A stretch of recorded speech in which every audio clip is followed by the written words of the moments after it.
8 de noviembre, Estado de Derecho y Democracia. Hago una pregunta acerca de alguna duda o cuestión que les haya quedado y que no haya sido aclarada. No, doctor, no hay ninguna duda. Muchísimas gracias, Elda. Entonces, Buen día, doctor.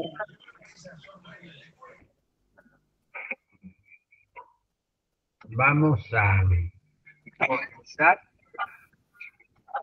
y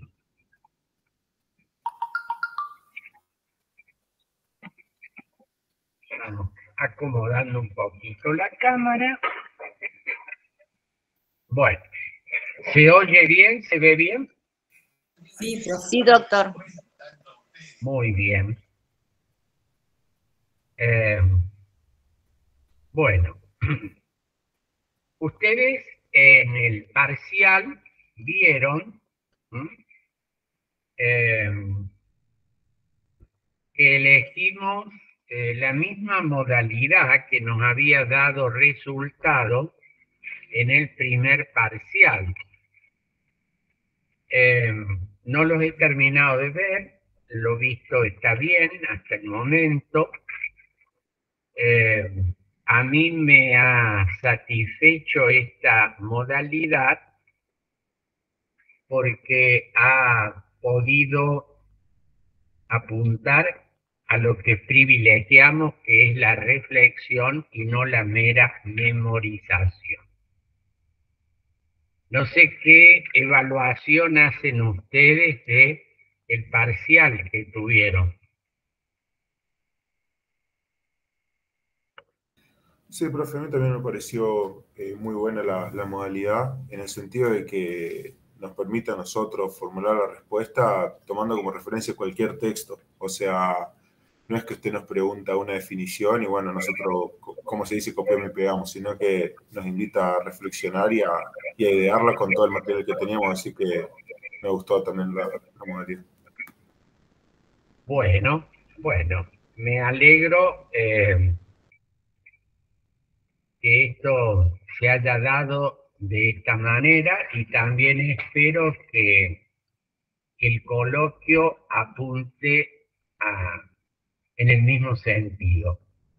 El texto que yo he elegido, como toda elección tiene un cierto grado de arbitrariedad, es porque me parece que de alguna manera resume las ideas fundamentales del curso opcional Estado de Derecho y Democracia.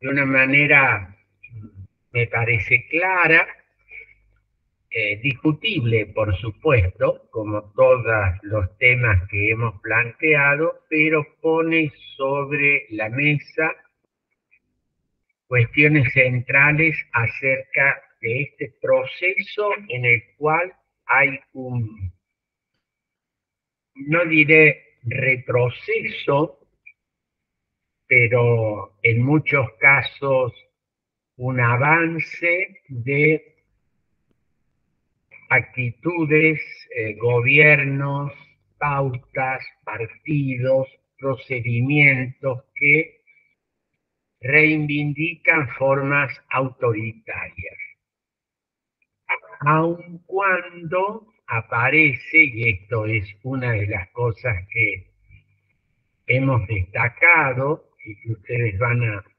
leer en este texto, se respetan ciertas formalidades de la democracia. Por ejemplo, elecciones, que incluso pueden ser elecciones periódicas, con algunos problemas acerca de la participación de distintas fuerzas políticas, o restricción en el acceso a los medios de comunicación o manipulación del poder judicial. En fin, estamos, y por eso hemos elegido, propuesto esta materia, Estado de Derecho y Democracia, en un momento en que Argentina celebra sus primeros 40 años de funcionamiento ininterrumpido del sistema democrático. Entre aquella elección, 40 años A, del 30 de octubre de 1983, y esa fecha ya cercana, emblemática, del 10 de diciembre del 83. Que es bueno recordar, a veces se nos olvida, que el 10 de diciembre es una fecha que tiene un significado universal, porque es el día de la Declaración Universal de los Derechos Humanos. Es decir, que el día que asumió el gobierno constitucional, encabezado en ese momento por el doctor Raúl Alfonsín, 10 de diciembre de 1983, se celebraba, como todos los años, a nivel mundial, el aniversario de la Declaración Universal de los Derechos Humanos.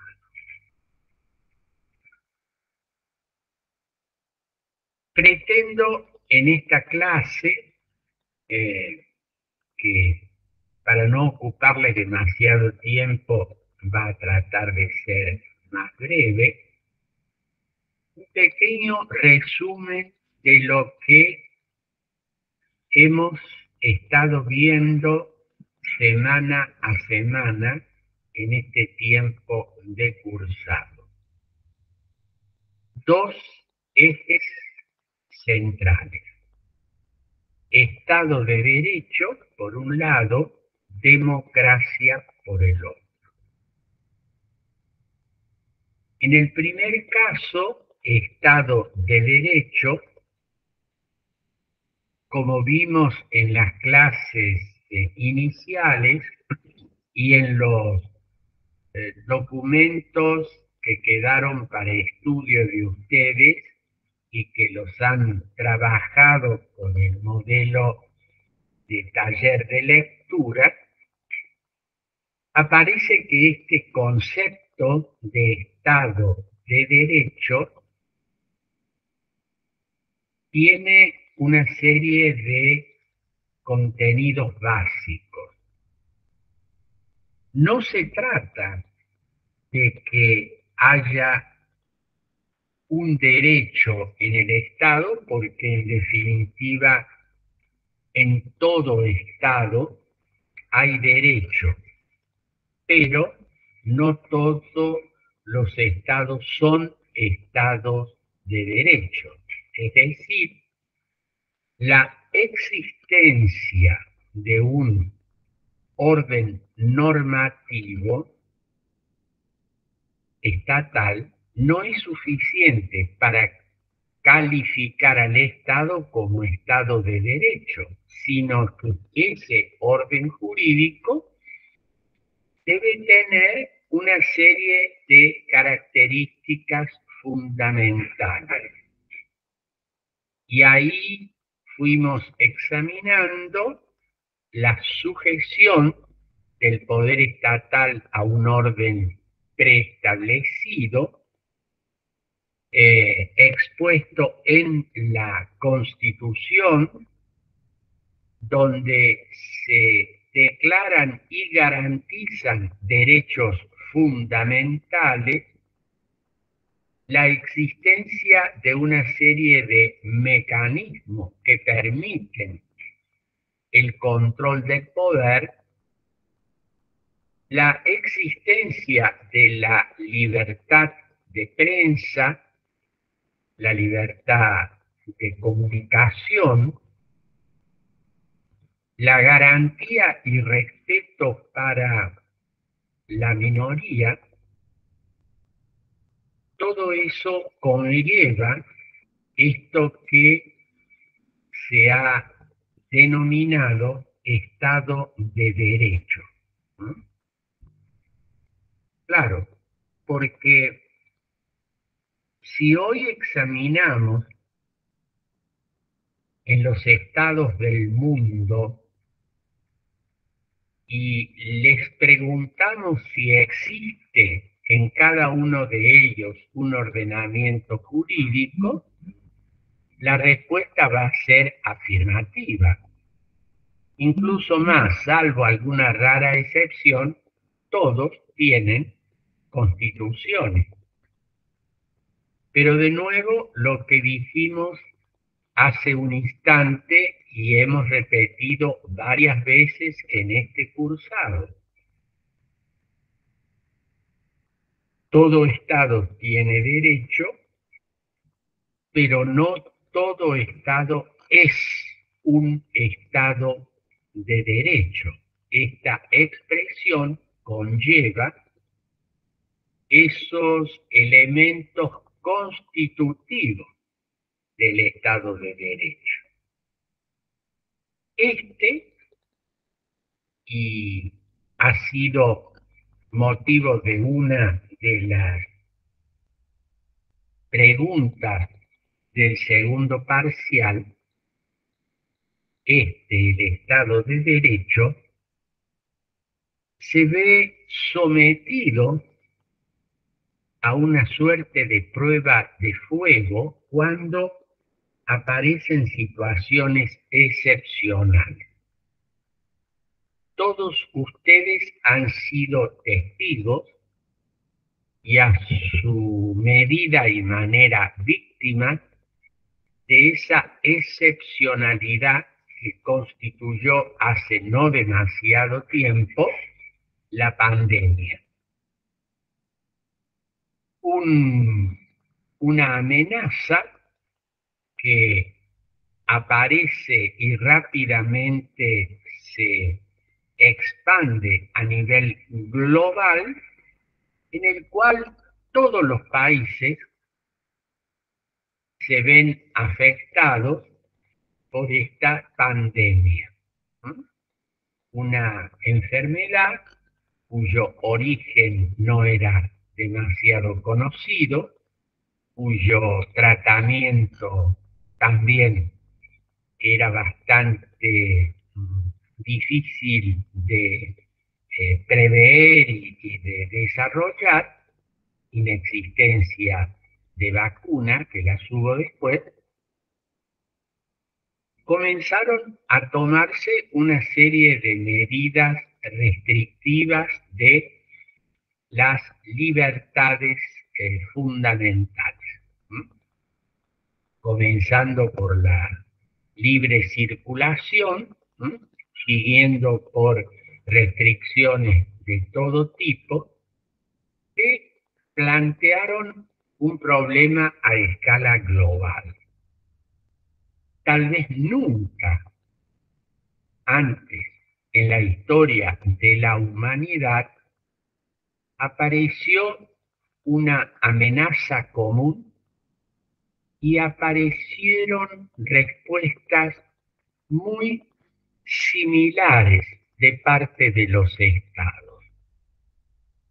Se amplió enormemente el poder de control del poder estatal sobre la ciudadanía y se fue proyectando en todos y en cada uno de los ámbitos de la vida personal y colectiva.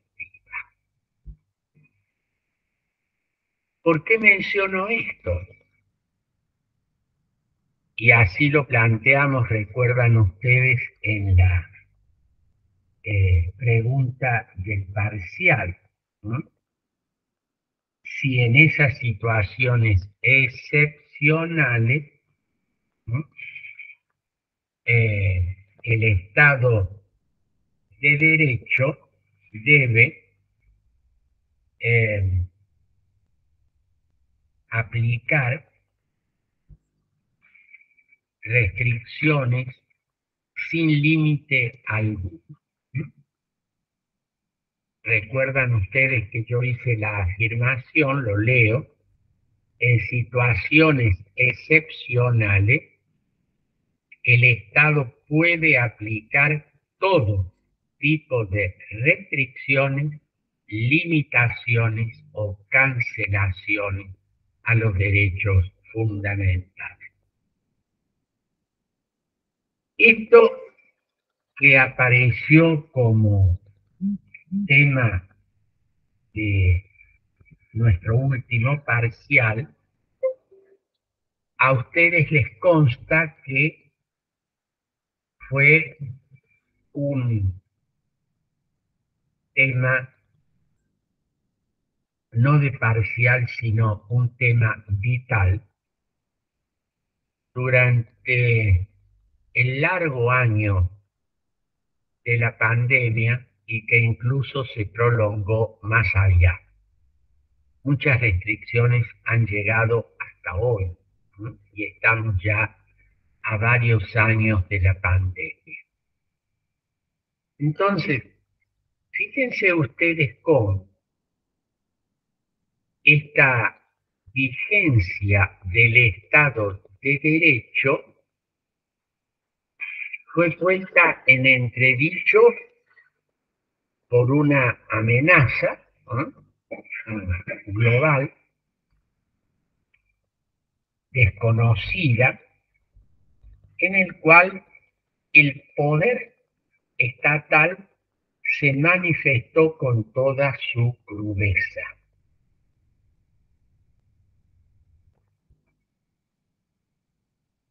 Por eso es que en uno de los trabajos que ustedes analizaron, los derechos humanos en tiempos de pandemia, analizamos este aumento del rol de represión y fiscalización del Estado. Incluso, seguramente ustedes pudieron ver, además lo conocen, una serie de hechos que terminaron no ya con la libertad de las personas, sino con su propia vida, ¿no?, fruto de esa demasía del poder estatal a expensas de esa situación excepcional. Y es aquí a donde se prueba la importancia de la plena vigencia del Estado de Derecho, que no es solamente para situaciones normales, sino que también se debe dar en situaciones excepcionales. Es real que ese poder de fiscalización, de control, etcétera, puede, y de hecho se aumentó, y hasta se considera legítimo que en función de intereses superiores, ese poder se acreciente para evitar males mayores, pero nunca a costo de cercenar las bases mismas del Estado de Derecho. ¿Mm?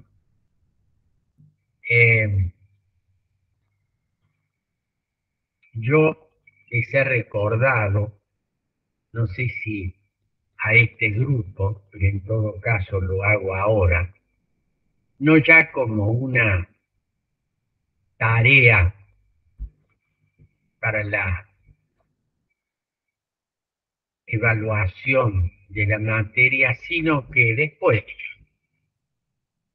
en algún tiempo libre que tengan, puedan ver algunas producciones televisivas o series donde se ha planteado muy bien esta cuestión.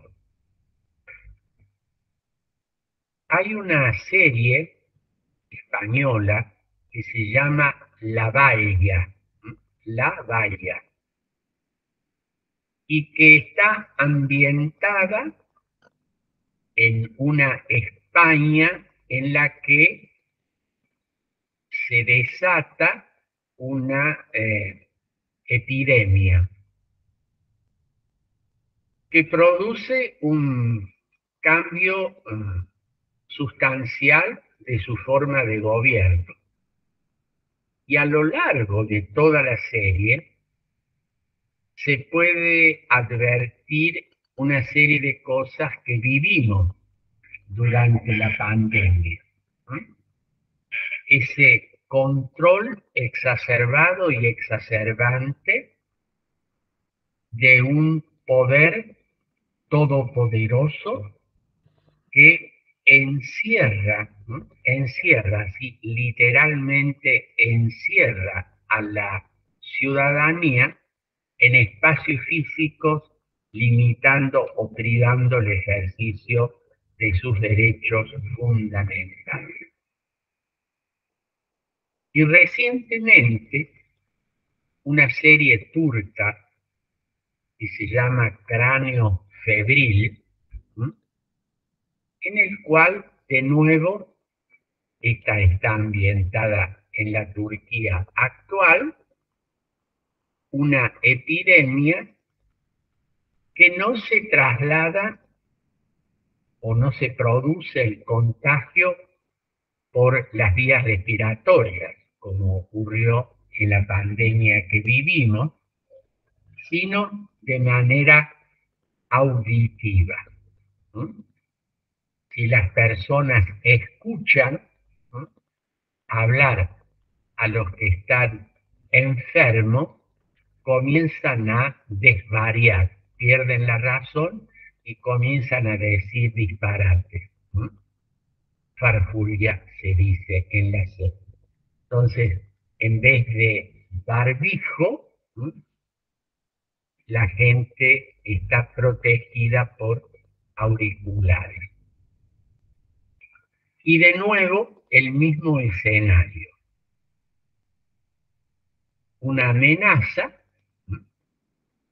una epidemia, un poder que en nombre de evitar o hacer frente a esa amenaza, restringe o lisa llanamente elimina los derechos de la ciudadanía.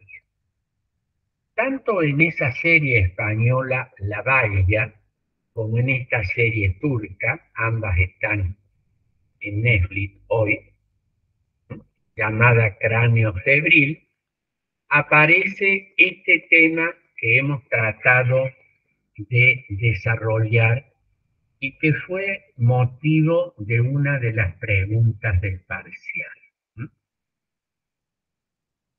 Cómo en situaciones excepcionales el Estado puede y debe comportarse si es que quiere mantenerse como Estado de Derecho. Digo esto, ya no forma parte de las tareas de ustedes como estudiantes, se las voy a colocar en el grupo para que no se olviden, en algún momento la ven si quieren y pueden. Y les aseguro que esas imágenes van a traer a ustedes el recuerdo de muchas de las cosas que han vivido. Y quiera Dios que no las volvamos a vivir. Pero en este sentido es importante apelar a este tipo de medios para poder reflexionar y entender esta problemática, aquí referido al Estado de Derecho.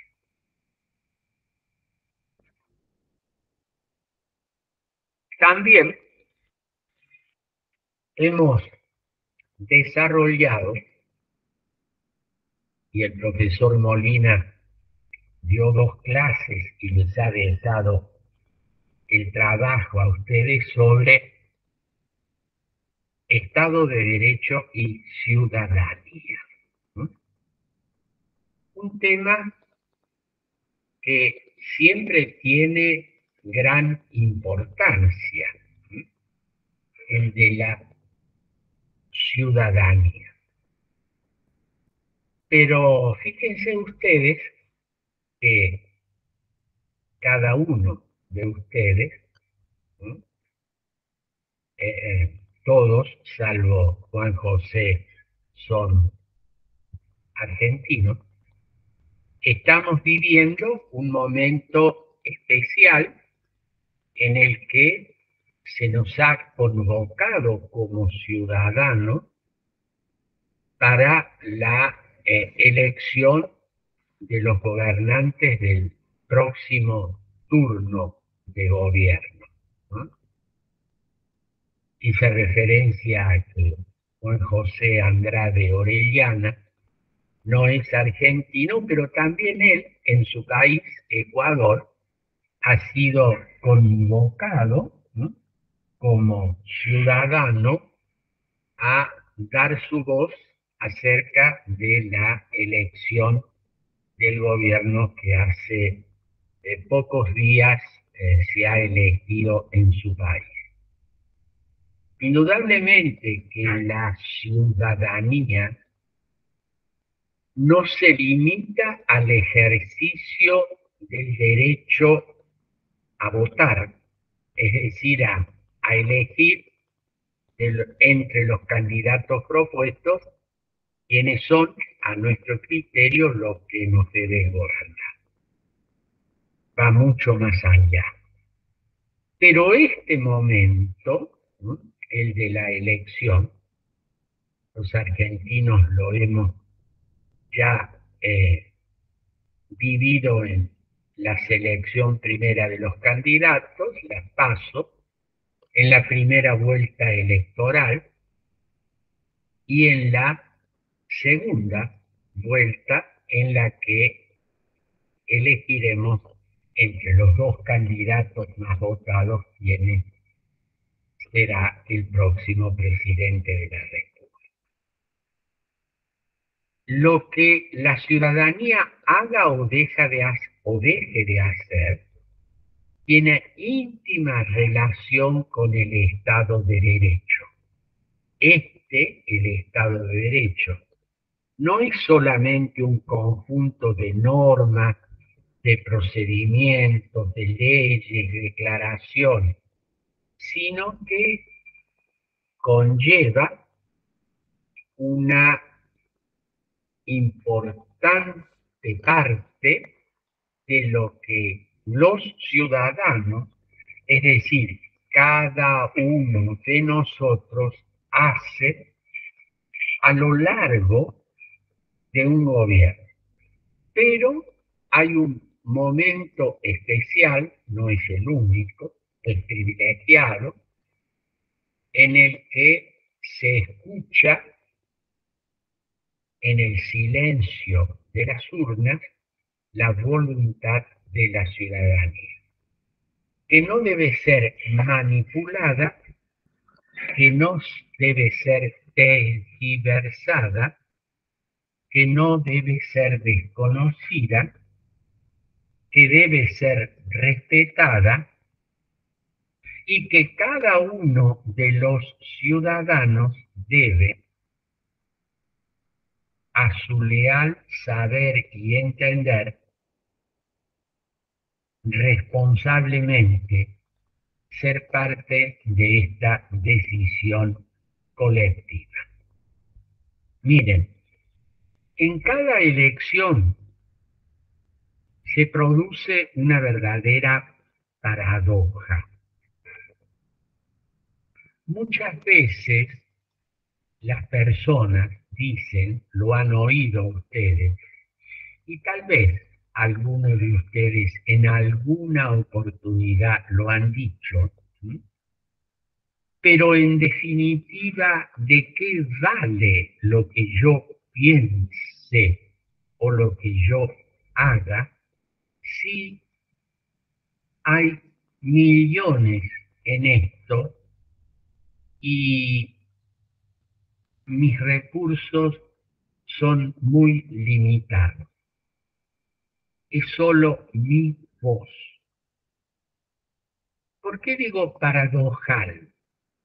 Porque esa decisión colectiva se forma a partir de la voz y de la decisión de cada uno. Si cada uno de nosotros asume que da lo mismo ir o no ir, decir o no decir, elegir cualquier cosa, si cada uno de nosotros piensa de esa manera, el resultado final no será sino una suma de decisiones irresponsables. Si por el contrario entendemos que nuestra decisión, nuestro aporte conforma la voluntad ciudadana, nuestra actitud será distinta y seguramente el resultado lo será.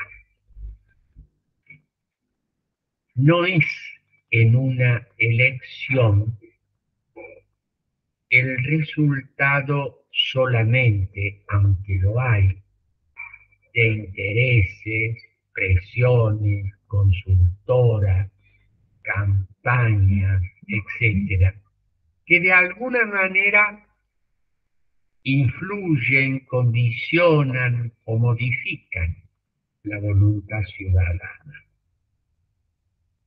Pero luego de esa etapa tan ruidosa que son las campañas electorales, muchas veces tan poco transparentes, muchas veces con un exceso de recursos que tienden a confundir más que aclarar, hay una etapa de silencio. Un silencio que no solamente impone la ley, 48 horas antes de la elección, donde impiden que los contendientes hagan campaña o hablen del tema,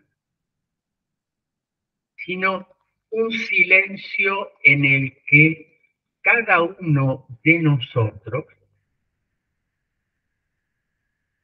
con libertad y responsabilidad, tomamos una decisión, que no la gritamos, sino que en silencio la depositamos en una urna. Y aquí aparece este silencio ciudadano que se expresa luego del escrutinio en una decisión que a viva voz se comunica a todos en el país y en el mundo. Esa íntima relación que hay entre ciudadanía y Estado de Derecho ha sido parte de nuestro cursado. Ustedes han tenido oportunidad de analizar un trabajo y según creo que fue Esteban el que nos dijo, él va a realizar su trabajo final sobre este tema.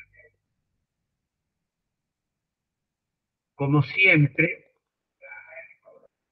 les digo que más allá del cursado, más allá de que dentro de poco no nos veamos regularmente en la materia a través de esta forma virtual, ¿m? Cada uno de ustedes tendrá oportunidad de pensar lo que hemos podido reflexionar juntos en esta materia y actuar como ciudadanos responsables. Porque, en definitiva, el Estado de Derecho, la vigencia de la libertad y la justicia, no es un don que se nos da, no es un regalo de los poderosos, sino algo que día a día cada uno de nosotros debe conquistar y defender. Por eso es que cada uno de los trabajos que ustedes han tenido oportunidad de hacer y de las lecturas que se les ha recomendado están en este orden de ideas.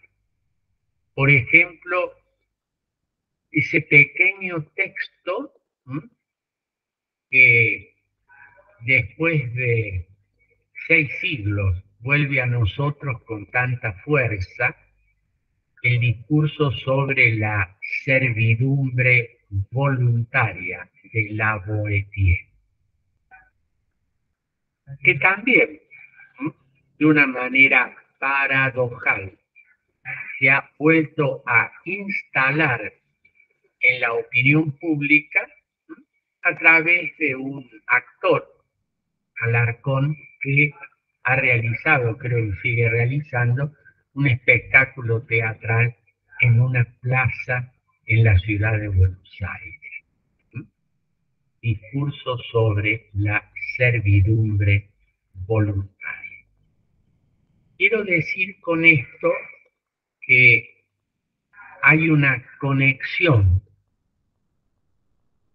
muy vívida entre lo que nos hemos propuesto como tema de estudio y la vida cotidiana, nuestra vida cotidiana, hoy, aquí y ahora.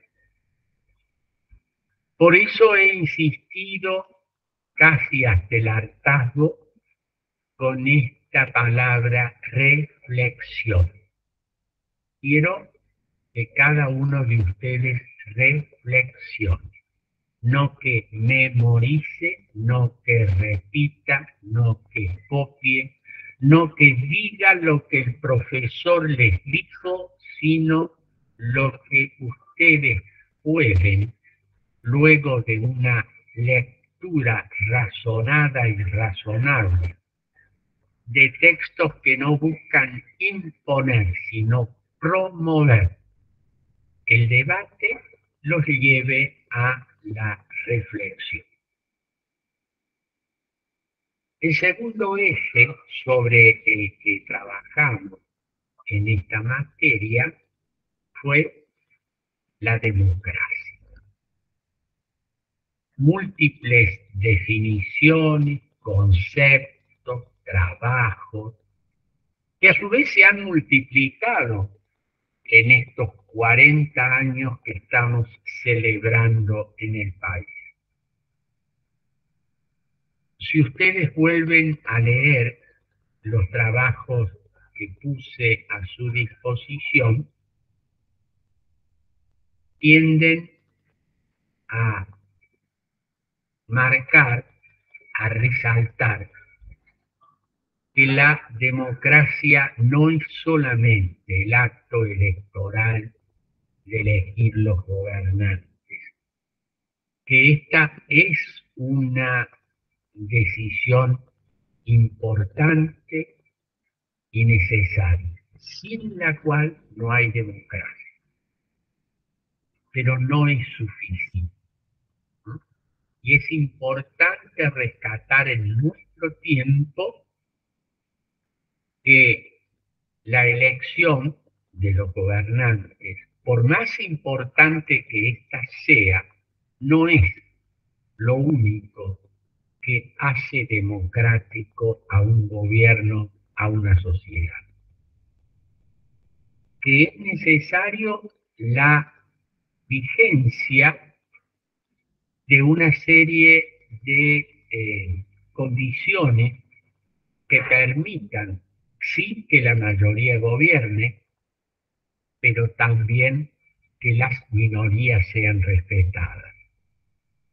Una serie de exigencias que nos muestran que la mayoría no le está adscrita a una persona, a un grupo, a un partido, de una vez y para siempre, porque esta, que no es sino un procedimiento para la toma de decisiones, siempre es cambiante. En democracia, la mayoría de hoy es potencialmente la minoría del mañana. Y las minorías de hoy son potencialmente las mayorías del mañana. Y que hay un núcleo de cuestiones fundamentales que no está sometida a la decisión de mayorías y minorías. Los derechos fundamentales no surgen de una decisión mayoritaria, sino que son el núcleo constitutivo, la esencia de eso que no puede discutirse en democracia. Los derechos fundamentales. Y como también, y cada vez más, tiene tanta importancia el proceso de la comunicación, es fundamental. Eso que en el lenguaje del siglo XVIII, que quedó plasmada en nuestra Constitución, se llamó libertad de prensa, que hoy no solamente abarca la prensa escrita, sino la prensa en todas sus modalidades, redes sociales, etc. Esa libre comunicación de las ideas, sobre las cuales siempre hay un intento de manipulación, de limitación, de cercenamiento, y que, afectado esto, se afecta una cuestión central en la democracia. Por eso es que decíamos y volvemos a repetir que la definición de democracia no puede reducírsela a un procedimiento de selección de los gobernantes, por más significativo e importante que este sea. También, y esta es una cuestión que, como ustedes saben, lo escuchan a través del debate de los medios, adquiere mucha significación el tema de la democracia y la representación política. Desde hace muchísimo tiempo, ustedes conocieron aquella afirmación que incluso la pueden haber oído por vez primera en los primeros años de la escuela secundaria. Esa afirmación decía, bueno, en una época muy lejana, en algunas antiguas polis griegas, el pueblo, el demos, se expresaba de manera directa en la toma de las decisiones debatiendo y decidiendo en la plaza pública las cuestiones de todos. Y a eso se le llamaba democracia directa. Y ustedes seguramente escucharon, incluso tal vez lo han repetido más de una vez, que por el aumento significativo del demos, es decir, pueblos más grandes, más numerosos, de cientos de miles o de millones de personas, ¿no? Esta democracia directa es imposible, ¿no? Piensen ustedes entre esa escena que se les evocaba en la escuela secundaria de algunos miles de personas reunidos en una plaza pública, ¿no? Hasta demos que tienen el tamaño de cientos de millones de personas. Piensen nuestro vecino Brasil, ¿no? 200 millones, o la lejana India, ¿no? 900, 1000 millones de personas, debatiendo de manera directa y decidiendo. Bueno, se nos decía es imposible. Por eso es que aparecía el mecanismo de la representación. Un grupo de personas, en nombre de ese demo, que no deliberaba ni gobierna, cito el texto de la Constitución argentina, el pueblo no delibera ni gobierna, sino a través de sus representantes.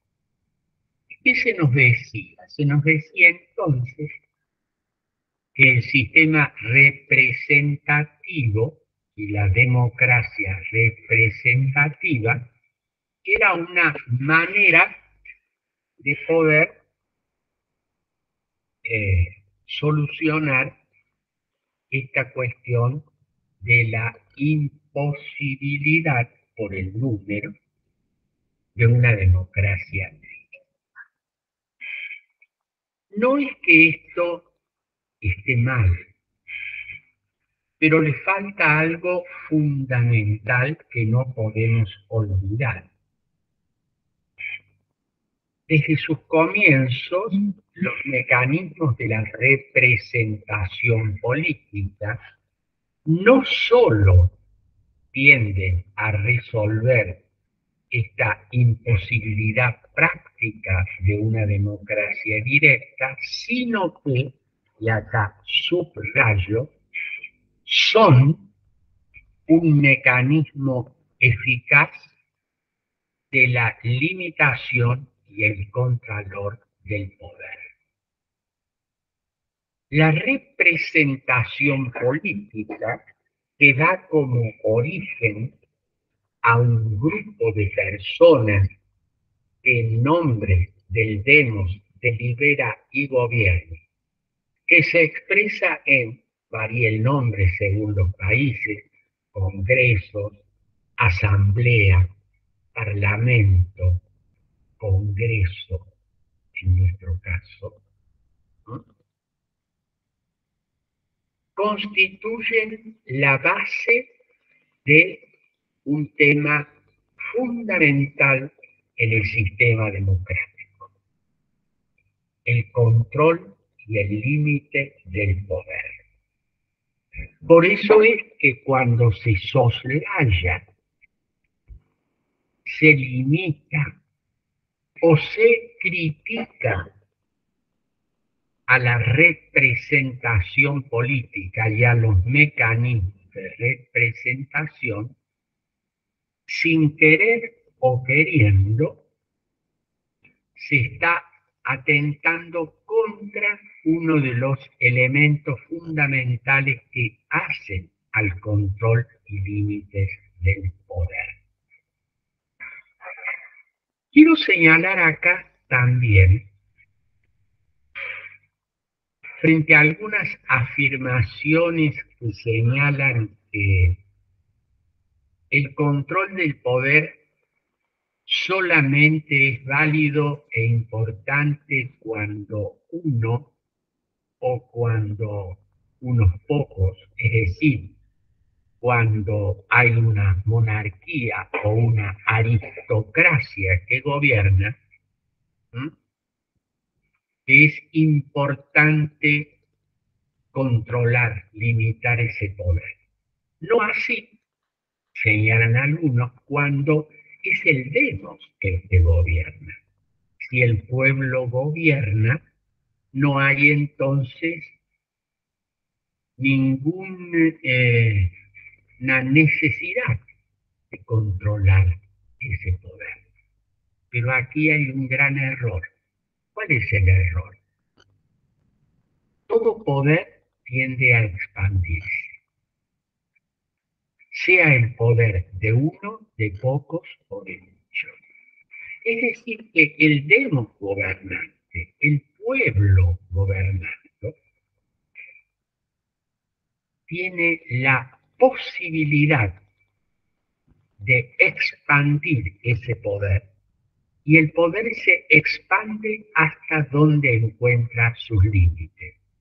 Y un poder sin límite, cualquiera sea el titular, uno, pocos o muchos, un poder sin límites tiende a convertirse en algo nefasto.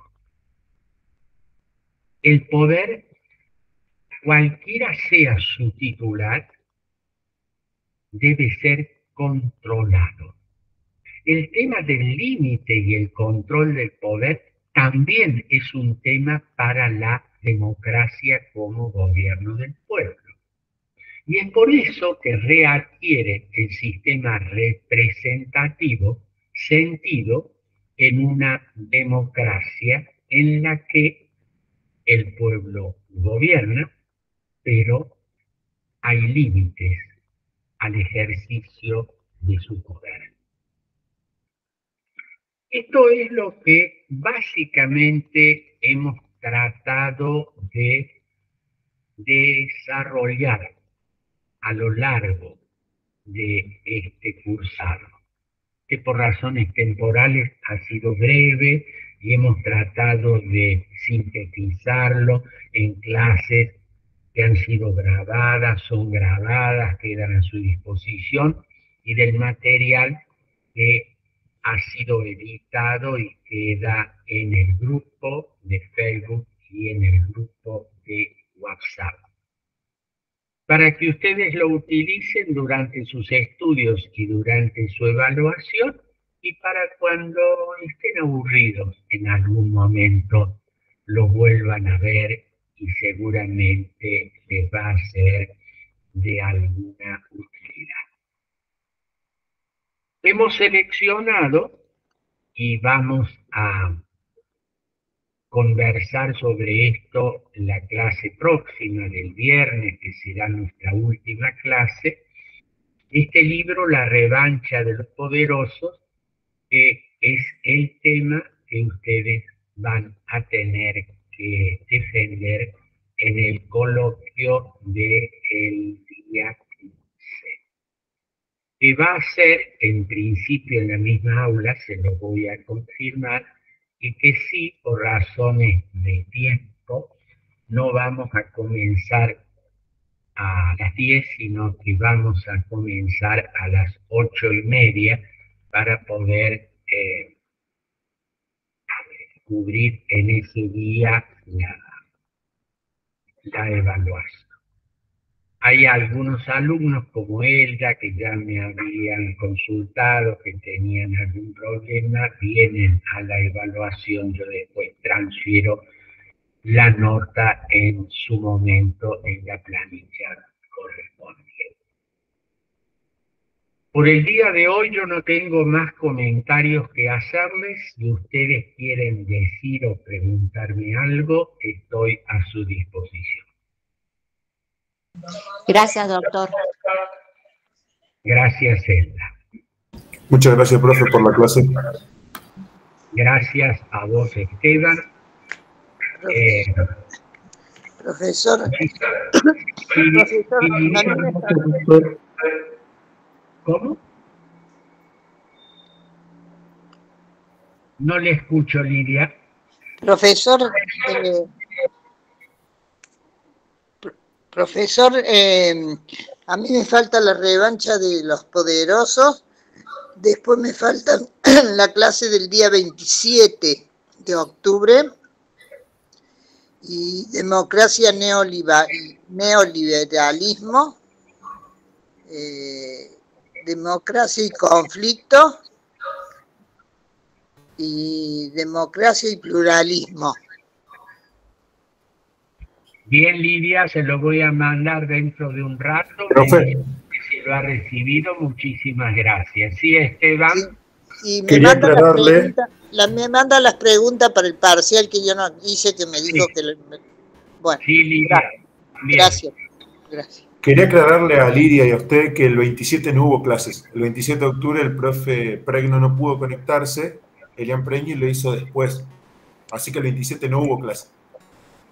Ajá. Gracias, Esteban, por el dato. Toma nota, Lidia. Muy bien. Sí. Muchísimas gracias, muy buenos días, que descansen, que tengan buen almuerzo y buen día. Igualmente para usted, doctor. Nos vemos el Gracias, viernes. profesor. Gracias. Gracias, profe. Hasta luego. Gracias, profe.